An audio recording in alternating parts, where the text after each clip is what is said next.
Hello दोस्तों, स्वागत है आप सभी का आपके अपने चैनल गुरुमंत्र इंस्टीट्यूट में। आज की ये वीडियो 12th क्लास की फिजिक्स की वीडियो है। फिजिक्स की वीडियो में लेसन 5 आपका चल रहा था, तो उसकी ये 5वीं वीडियो है। इस वीडियो में आज हम ये 5 टॉपिक क्लियर कराने वाले हैं। देखना कितना 5 आ गया। फिजिक्स लेसन 5 5वीं वीडियो और 5वीं टॉपिक। इंटरेस्टिंग होने वाली है ये वीडियो। देखिएगा, टॉपिक है आपके चुंबकीय प्रेरण की परिभाषा क्या होती है, इसको समझेंगे। चुंबकन तीव्रता क्या होती है, चुंबकीय तीव्रता क्या होती है, इन दोनों में अंतर की बात करेंगे थोड़ा सा। और फिर उसके बाद में चुंबकशीलता, जिसको हम दूसरे नाम पारगम्यता के नाम से भी जानते हैं, और चुंबकीय प्रवृत्ति।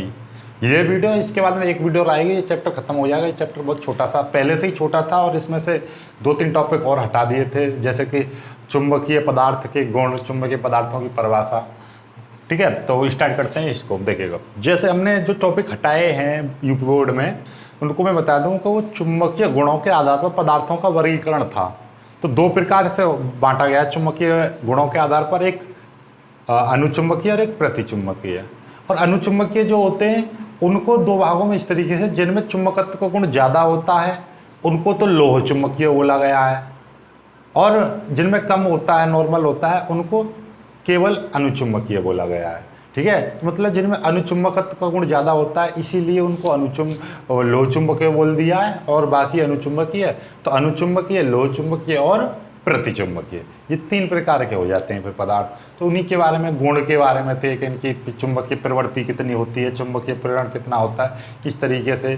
तो ये थोड़े थोड़े उनके अंतर थे। जो अब बात करेंगे हम यूपी बोर्ड के लिए, तो पढ़ा नहीं रहे, और बात करेंगे CBSE। वाकई आपका जो यूपी बोर्ड के अलावा जो और बोर्ड हैं, Bihar board, MP board, Hindi यानी कि राजस्थान बोर्ड, तो इनके लिए क्या करा जाए, कॉपी में जो नोट्स में दूंगा उसमें ये सारी परिभाषाएं लिखी हुई हैं, और बहुत प्यार से, केवल डेफिनेशन ना, छोटे छोटे पॉइंट टू पॉइंट, तो आसानी से याद कर लेना। ठीक है, आपके सिलेबस में है तो, और बाकी यूपी बोर्ड वालों के लिए तो है ही नहीं। ठीक है, चलो स्टार्ट करते हैं। सबसे पहले हम सीखते हैं कि चुंबकीय प्रेरण क्या होता है। चुंबकीय प्रेरण को ध्यान से समझिए।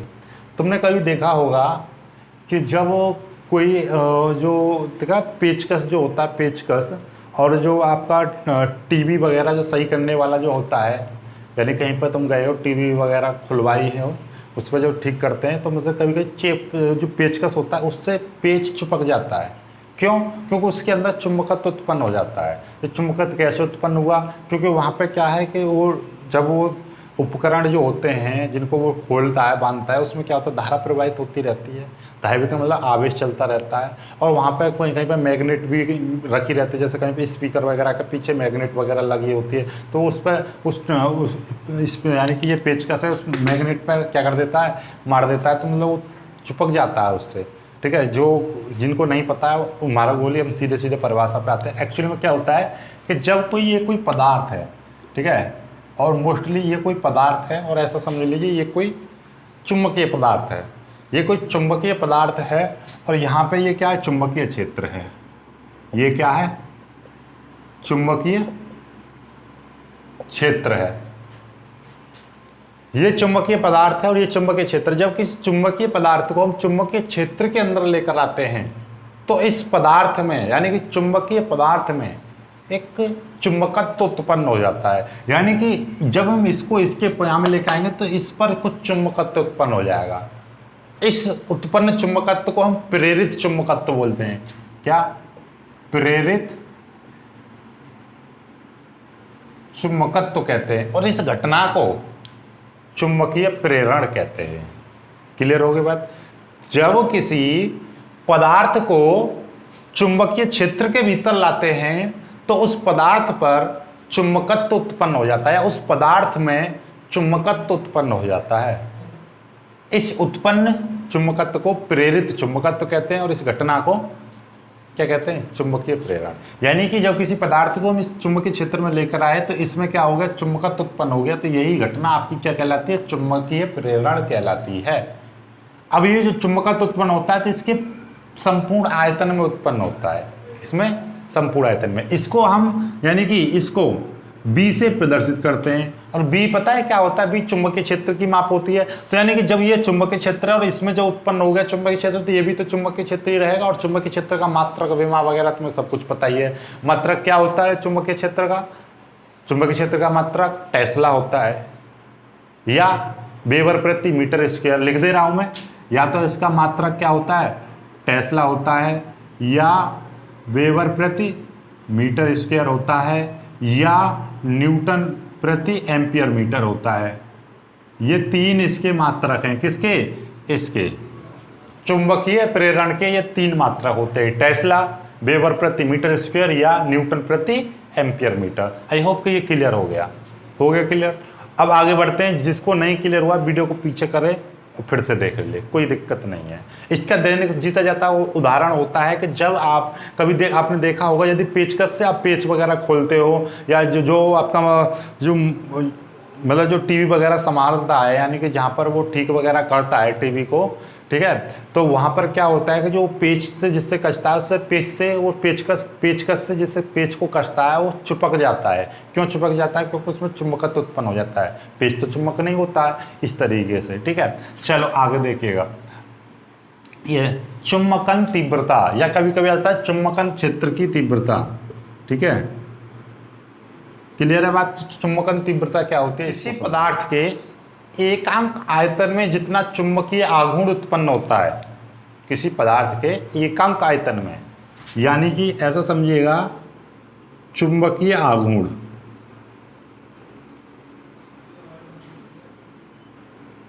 चुंबकीय आघूर्ण, किसी पदार्थ में उत्पन्न चुंबकीय आघूर्ण को ही चुंबकन तीव्रता कहते हैं, लेकिन उसका एकांक आयतन हो। तो मीन्स क्या हो गया कि चुंबकीय आघूर्ण बत्ते आयतन बराबर ये है।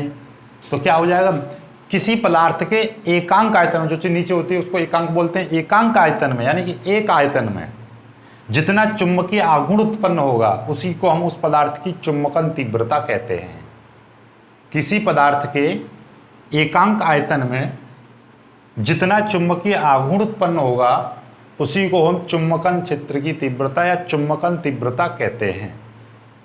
तो जैसे कि ये पदार्थ है, अब हमें देखा कि इसका एकांक आयतन यानी कि इतना, इसका एकांक आयतन है इतना, ठीक है। ये कोई पदार्थ है और इसका आयतन मान लीजिए 10 यूनिट है, ठीक है, 10 मीटर क्यूब मान लीजिए, इसका आयतन कितना है 10 मीटर क्यूब है। अब इसका एक आयतन इतना है, अब इसमें कितना चुंबकीय आघूर्ण उत्पन्न हो रहा है वही इस पदार्थ का, इस पूरे पदार्थ का चुंबकन तीव्रता कहलाएगी। क्लियर होगी बात।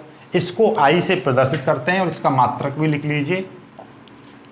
इसको आई से प्रदर्शित करते हैं और आई बराबर 1m/v। m क्या है? चुंबकीय आघूर्ण हो गया, v आयतन है, और इसका मात्रक जो बनता है, मात्रक होता है इसका मात्रक बन गया एम्पियर प्रति मीटर। क्लियर है बात। अब आ जाते हैं अपने नेक्स्ट परिभाषा, चुंबकीय तीव्रता। देखो अभी हमने बताया कि ये कोई पदार्थ है, ये कोई क्या है, चुंबकीय क्षेत्र है, और यहां पर हम क्या लेकर आए हैं, कोई दूसरा पदार्थ लेकर आ रहे हैं। और ये जब हम इसको पदार्थ लेकर आते हैं तो ये यानी कि इसमें चुंबकत्व उत्पन्न हो जाता है। क्लियर है। लेकिन अब मान लीजिए कि ये जो चुंबकीय क्षेत्र है चुंबक के कारण उत्पन्न होगा, और हमने मान लिया कि ये चुंबक का कोई छोटा सा टुकड़ा पड़ा है, इतनी सी चुंबक है, छोटी सी चुंबक से टूट गई है, रहेगा तो उसमें भी चुंबकत्व, लेकिन वो छोटी सी चुंबक है, और मान लीजिए छोटी, इतनी बड़ी चुंबक मान लो चलो, और इसके द्वारा इतना क्षेत्र उत्पन्न हो रहा है केवल, और हम लोहे की छड़ लेकर आ रहे हैं इतनी बड़ी, और जब इसको इसके चुंबकीय क्षेत्र में लेकर आएंगे, क्या ये छोटी चुंबक का चुंबकीय क्षेत्र क्या इस लोहे की छड़ में चुंबकत्व उत्पन्न कर देगा? क्या ये इतना इफेक्ट डाल देगा कि ये लोहा भी किसी दूसरी छोटी छोटी वस्तुओं को आकर्षित करने लगे? नहीं, क्योंकि जिस तरीके से ये चुंबक है इसका क्षेत्र इतना कमजोर है कि ये इसमें उत्पन्न नहीं कर सकता। समझ रहे हो? मतलब कभी तुमने देखा जाड़ा तेज पड़ रहा है और आग तुमने छोटी सी जला रखी है, तो क्या वो आपके शरीर को गर्म कर देगी? नहीं कर पाएगी। इतना हीट दे पाएगी जितना एक बड़ी आग दे पाएगी? नहीं। तो उसी तरीके से छोटी सी चुंबक छोटा सा चुंबकत्व उत्पन्न करेगी। चुंबकीय, इसका छोटा सा चुंबकीय क्षेत्र है जिसके कारण इसमें चुंबकत्व उत्पन्न नहीं होगा। तो परिभाषा बनती है कि वह चुंबकीय क्षेत्र जो किसी पदार्थ को वह चुंबकीय क्षेत्र जो किसी पदार्थ को चुंबकित करने की क्षमता रखता है या चुंबकित कर सकता है, उसी को हम चुंबकीय तीव्रता कहते हैं। ठीक है, क्लियर होगी बात। यानी कि वह चुंबकीय क्षेत्र जो किसी पदार्थ को चुंबकित करने की क्षमता रखता हो, यानी कि ये जो पदार्थ है इसको चुंबकित कर देगा, यानी इसमें चुंबकत्व उत्पन्न कर देगा, इसको चुंबकित कर देगा, तो इस पदार्थ का जो क्षेत्र है उसी को हम क्या कहेंगे, चुंबकीय तीव्रता कहेंगे। वो पहले से पता है चुंबकीय क्षेत्र क्या होता है, चुंबकीय क्षेत्र को बी से प्रदर्शित करते हैं, लेकिन उसी बी को हम स्पेशल कंडीशन देंगे। देखिएगा, एक छोटी सी चुंबक पड़ी है, एक ये चुंबक है और एक ये चुंबक है बहुत बड़ी, तो इसके कारण ये चुंबकीय क्षेत्र है, इसके कारण ये है और इसके कारण बहुत बड़ा है। और हम एक पदार्थ लेकर आ रहे हैं, इसके चुंबकीय क्षेत्र में लगे ई, और फिर हमने देखा कि ये मान लीजिए ये पदार्थ है और मैं इसको लेकर आया, इसके पास ले गया, फिर उसके बाद में लोहे, और ये यहाँ पर लोहे का बुरादा पड़ा है। ठीक है, अब ये लोहे की छड़ है, इसके पास लेके आया, फिर लोहे के बुरादे, कुछ भी असर नहीं हुआ क्योंकि इसमें चुंबकत्व उत्पन्न ही नहीं हुआ। फिर इसके पास लेकर आया, देखा कुछ भी उत्पन्न नहीं हुआ, फिर भी बेकार रहा। लेकिन हमने इसके पास लेकर आया, इस वही चुंबक के पास ले गए, यहाँ पर थोड़ी देर रखा, उसके बाद में हम इसके पास ले गए तो खट से इसने लोहे की बुरादों को अपनी ओर आकर्षित करने लगा। तो मीन्स क्या हो गया, मीन्स ये हुआ कि यानी कि इस चुंबक के, यानी ये चुंबकीय क्षेत्र बड़ा है तो मतलब ये प्रबल है, इसके कारण इसमें चुंबकत्व उत्पन्न हुआ है, लेकिन इसके कारण नहीं हुआ, इसके कारण भी नहीं हुआ। तो ये चुंबकीय क्षेत्र है इसका, ये भी चुंबकीय क्षेत्र है, ये चुंबकीय क्षेत्र की तीव्रता है, ये चुंबकीय क्षेत्र की तीव्रता नहीं कहलाएगी। क्यों? क्योंकि चुंबकीय क्षेत्र की तीव्रता वो होती है जो वो किसी दूसरे पदार्थ को चुंबकित कर सके। ये जो चुंबकीय तीव्रता जो है इसका मात्रक क्या होता है, पहली बात तो इसको H से प्रदर्शित करते हैं। इसकी मात्रक की यदि हम बात करें तो मात्रक का होता है इसका एम्पियर प्रति मीटर, एम्पियर प्रति मीटर इसका मात्रक बन जाएगा। ए का मतलब एम्पियर, मीटर। ठीक है, अब हम इसकी तो दो नोट पॉइंट लिख लीजिए, ये कॉम्पिटिटिव एग्जाम के लिए बहुत ज़्यादा इंपॉर्टेंट है कि धारावाही प्रणालिका के लिए, धारावाही प्रणालिका या टोरॉइड के लिए जो H बराबर होता है वो NI होता है। N टोरॉइड में फेरों की संख्या और टोरॉइड में प्रवाहित होने वाली धारा। और दूसरा पॉइंट, पहला पॉइंट और दूसरा पॉइंट, यानी कि वृत्ताकार कुंडली के लिए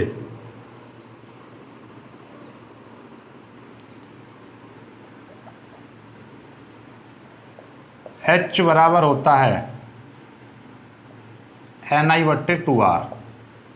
N क्या है, उसमें फेरों की संख्या है, I उसमें धारा है और 2 तो कांस्टेंट है, R क्या है, R उस वृत्ताकार कुंडली की त्रिज्या है।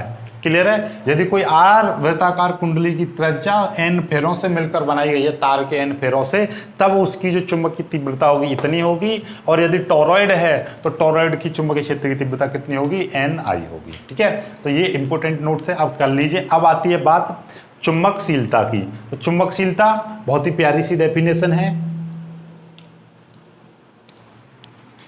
देखिएगा अभी आपने ये सीखा। अब आती है चुंबकशीलता। चुंबकशीलता को हम किससे प्रदर्शित करते हैं, म्यू से।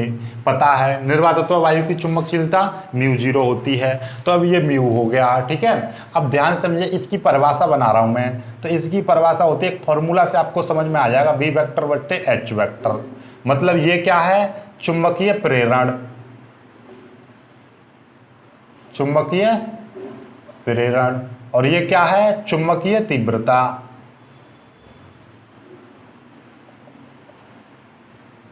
चुंबकीय तीव्रता। तो किसी पदार्थ के चुंबकीय प्रेरण तथा चुंबकीय तीव्रता के अनुपात को उस पदार्थ की चुंबकशीलता कहते हैं। इसे हम पारगम्यता भी कहते हैं। तो मतलब क्या, किसी पदार्थ के चुंबकीय प्रेरण तथा चुंबकीय तीव्रता के अनुपात, अनुपात मतलब बट्टे के अनुपात को उस पदार्थ की चुंबकशीलता या पारगम्यता कहते हैं। इसे म्यू से प्रदर्शित करते हैं। क्लियर होगी बात, बस सिंपल है। अब आ जाती है एक चीज, यहां से आप ऐसा समझ लीजिए, एक और यहां से कर लीजिए, एक आपेक्षिक, आपेक्षिक चुंबकशीलता। चुंबकशीलता यानी कि μr क्या होता है वो और सीख लीजिए। उसका जो फॉर्मूला बनता है क्या होता है, μ/μ0 ये होता है। तो इससे आपको पता चल रही होगी चुंबकशील किसी पदार्थ की चुंबकशीलता तथा उस पदार्थ की निर्वात अथवा वायु में चुंबकशीलता के अनुपात को हम उस पदार्थ की आपेक्षिक चुंबकशीलता कहते हैं। इसे μr से प्रदर्शित करते हैं। यानी कि ये तो हो गई चुंबकशीलता, सीधी सीधी बात चुंबकशीलता। और ये क्या हो जाएगी, निर्वात अथवा उसी पदार्थ के लिए निर्वात अथवा वायु में चुंबकशीलता। ऐसा है कि ये अब नॉर्मल हम अब इस जगह निकाल रहे हैं, कहीं और जगह निकाल रहे हैं, कहीं पर भी निकालें तो ये तो हो जाएगी नॉर्मल। लेकिन हम जब किसी निर्वात में जब निकालेंगे तो निर्वात में इसका मान कुछ और आएगा। निर्वात का मतलब जहाँ पर वायु नहीं है, या वायु में निकालेंगे, नॉर्मल हम वायु में निकालेंगे तो क्या होगा, तो मतलब क्या होता है कि यहाँ पर हमारा जो उसको प्रदर्शित करेंगे μ0 से, और बाकी नॉर्मल जैसे हम जल में निकाल लें, तेल में निकाल लें, कहीं और मतलब कोई ऐसे माध्यम में निकाल लें जहाँ पर पहले से कोई परावैद्युत पदार्थ है तो वहाँ पर कुछ और निकलेगी। तो इन दोनों का जब अनुपात निकालेंगे तो उसको हम बोलेंगे आपेक्षिक चुंबकशीलता। समझ में आ गई बात। तो एक बार और फिर से बोल दीजिए, किसी पदार्थ की चुंबकशीलता तथा उस पदार्थ की निर्वात में चुंबकशीलता के अनुपात को हम आपेक्षिक चुंबकशीलता कहते हैं। आपेक्षिक मात्रक लिख दीजिए, वेबर प्रति एम्पियर मीटर या न्यूटन प्रति एम्पियर स्क्वायर, ये इसका मात्रक है। क्लियर है। अभी हमें इन दोनों में अंतर भी समझाऊंगा, ठीक है, ये क्लियर हो गया। अब इसको चुंबकीय प्रवृत्ति को लिख लीजिए। चुंबकीय प्रवृत्ति क्या है, चुंबकीय प्रवृत्ति देखिएगा, इसको हम काई-एम, ये होता है आई वेक्टर अपॉन एच वेक्टर। आई क्या है, नाम देख लीजिए, चुंबकन तीव्रता।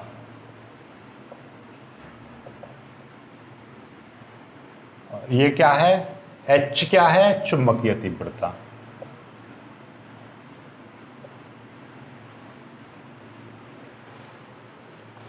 किसी पदार्थ की चुंबकन तीव्रता तथा उस पदार्थ को उत्पन्न करने वाले चुंबकीय क्षेत्र की तीव्रता के अनुपात को हम चुंबकीय प्रवृत्ति कहते हैं।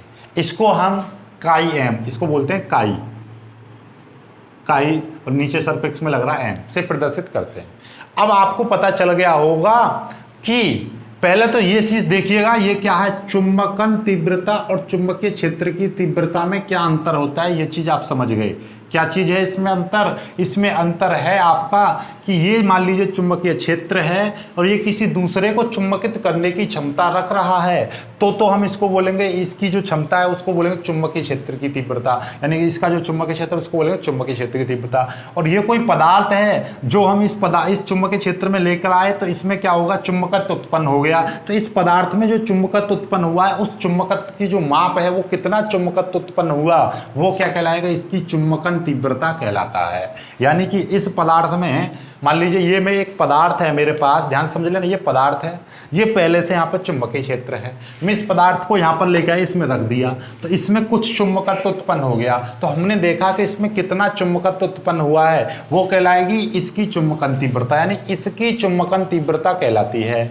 लेकिन जो इस पदार्थ का ये जो चुंबकीय क्षेत्र है इसका जो माप है, इसका जो चुंबकीय क्षेत्र होगा वो आपका क्या कहलाएगा, चुंबकीय तीव्रता कहलाएगी। दोनों में अंतर समझ में आ गया, क्लियर होगी बात, दोनों में अंतर क्या है। तो आपका इसीलिए ये परिभाषा बनी है आपकी कि किसी पदार्थ की चुंबकन तीव्रता तथा उस पदार्थ की चुंबकन तीव्रता ये किसके द्वारा उत्पन्न हुई है, उस पदार्थ की उस क्षेत्र की चुंबकीय तीव्रता का अनुपात क्या कहलाता है, चुंबकीय प्रवृत्ति कहलाता है। और स्टैंडर्ड परिभाषा में क्या बोलोगे, किसी पदार्थ की चुंबकीय तीव्रता तथा उसे उत्पन्न करने वाले, यानी इसको उत्पन्न करने वाले चुंबकीय क्षेत्र की तीव्रता के अनुपात को हम चुंबकीय प्रवृत्ति कहते हैं। इसको काई-एम से प्रदर्शित करते हैं। क्लियर होगी बात, ये हो गया। और आपको ये भी पता है कि इसका मात्रक और इसका मात्रक दोनों का सेम होता है, अभी बताया था, क्योंकि ये भी चुंबकीय क्षेत्र है, ये भी चुंबकीय क्षेत्र है भाई। बेशक ये मान लीजिए बड़ा चुंबकीय क्षेत्र होगा, इसके द्वारा ये हम दूसरा पदार्थ लेकर आए तो इसमें भी तो चुंबकीय क्षेत्र उत्पन्न हुआ है, तो वो भी चुंबकीय क्षेत्र है। तो इन दोनों का जो मात्रक है वो कम ज़्यादा हो वो अलग बात है, लेकिन मात्रक तो सेम रहेगा। मैं कह रहा हूँ मेरे अंदर 50 किलो वजन है तो किसी दूसरे बालक के अंदर थोड़ा कम वजन है, लेकिन वजन की यूनिट तो बराबर रहेगी। ठीक उसी प्रकार से आप ध्यान से समझ लेना कि आपका ये जो चीज़ है, ये मात्रक क्या बन जाएगा इसका, ये मात्रकहीन राशि है, मात्रकहीन राशि, इसका मात्रक नहीं होता है। नोट करके 3 नोट बातें और लिख लीजिए कि इसका मान यदि इसको हम काई से प्रदर्शित भी करते हैं, किससे, काई से भी हम इसको प्रदर्शित करते हैं, पहली बात, ठीक है। और दूसरी बात, दूसरा नोट ये है कि यदि ये काई का मान आपका कैसा नेगेटिव आता है तो मतलब समझ लीजिए, नहीं ऐसा समझिए काई का मान चुंबकीय है, जो प्रतिचुंबकीय पदार्थ होते हैं, प्रतिचुंबकीय पदार्थ, प्रतिचुंबकीय पदार्थों के लिए इसका मान नेगेटिव होगा, और लोह चुंबकीय पदार्थों के लिए इसका मान पॉजिटिव होगा और बहुत ज़्यादा होगा, ठीक है ना, यानी कि अधिक होगा, और पॉजिटिव होगा बहुत ज़्यादा होगा। और अनुचुंबकीय के लिए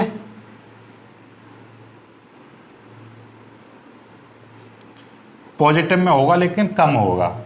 समझ में आ गई बात। तो लोह चुंबकीय पदार्थों के लिए इसका चुंबकीय प्रवृत्ति का मान नेगेटिव रहता है। लोह चुंबकीय पदार्थों के लिए प्रतिचुंबकीय पदार्थों के लिए चुंबकीय प्रवृत्ति का मान नेगेटिव रहता है, लोह चुंबकीय पदार्थों के लिए पॉजिटिव रहता है, और अनुचुंबकीय पदार्थों के लिए पॉजिटिव रहता है। तो दोनों में अंतर यह है कि इसमें लोह चुंबकीय के लिए बहुत ज़्यादा होगा और अनुचुंबकीय के लिए बहुत कम होगा। तो ये आई होप कि आपकी ये सारी परिभाषाएं क्लियर हो गई होंगी। सबको परिभाषाओं को लिख लेना, क्योंकि इनमें से आपका एक परिभाषा, 1 या 2 परिभाषा आने के 100% चांसेस हैं बोर्ड एग्जाम में, ठीक है। छोटा सा चैप्टर है, ये खत्म ही है, बस कल की वीडियो के बाद में ये खत्म हो जाएगा। आई होप कि बस जो नए हैं इस चैनल पर तो वो वीडियो को लाइक कर देना, इस चैनल को सब्सक्राइब कर लेना। और मैथ और हिंदी की तैयारी के लिए आपका अपना ही सेकंड चैनल है, जिसकी लिंक आपको नीचे दे रखी है डिस्क्रिप्शन में, वो स्पेशली 2021 की तैयारी कराई जा रही है। वहाँ पर जाकर एक बार चेकआउट जरूर करें, सब्सक्राइब करें, उस चैनल को ज़्यादा से ज़्यादा शेयर करें। जय हिंद।